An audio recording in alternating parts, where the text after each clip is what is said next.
Castle Eugene Lounsbury, Casey to his friends and family, was born on September 6, 1923, in Muncie, Indiana, the youngest of Hallie and Cleo Lounsbury's 6 kids. Losing both of his parents by the time he turned 13 made him self-reliant and innovative, 2 traits that would serve him well as he approached adulthood. When he was old enough to work, he joined the Ball Brothers plant in Indiana with his older brother Walt. It was there that he learned many of the skills that would become useful when Uncle Sam called him up to serve in World War II. Casey was inducted into the U.S. Army Air Corps in January of 1943 at the age of 20. 1 week later, he found himself in active service. He was eventually sent to work with the Maintenance Division of the 364th Aerodrome Squadron at Burtonwood Air Force Base, just north of Warrington in Cheshire, England. There, Casey served as an airplane engine machinist and rose to the rank of sergeant, which he held until he was released from service in December 1945 due to the U.S. demobilization at the end of the war.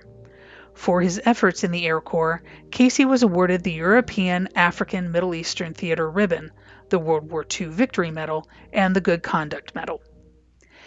In his time at Burtonwood, Casey met and fell in love with a beautiful and spirited young woman from St. Helens, Lancashire, named Mary, Molly to her friends and family.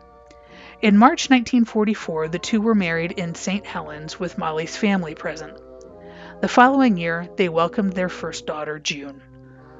Once Casey separated from the Army Air Corps, he brought his wife and newborn daughter back to the United States and settled in Dayton, Ohio, to be near his family, who had moved there from Muncie.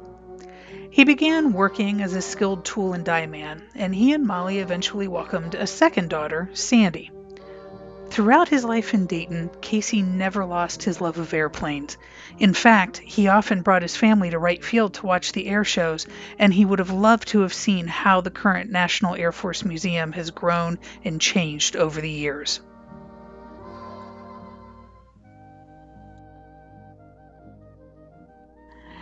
Casey was also known as a loyal friend who would never let a buddy struggle alone. He was always the first to offer help or advice, and the last to leave if there was work still to be done. While Casey's friends may have admired and respected him, his family revered him. To his daughter Sandy, he was the warm, sweet father who would sing Melancholy Baby to her when she was young. To his sons-in-law, he was the brash, straight-talking, no-nonsense guy who told it like it was and was always right. To his granddaughters, he was the softy who would do anything for them, including dressing up as Santa just so that they would believe for one more year. And to all of us, he was the man we either wanted to be or wanted to have in our lives forever. And though sadly, we had Casey Lounsbury in our lives for far too short a time, we are oh so lucky that we had him for as long as we did.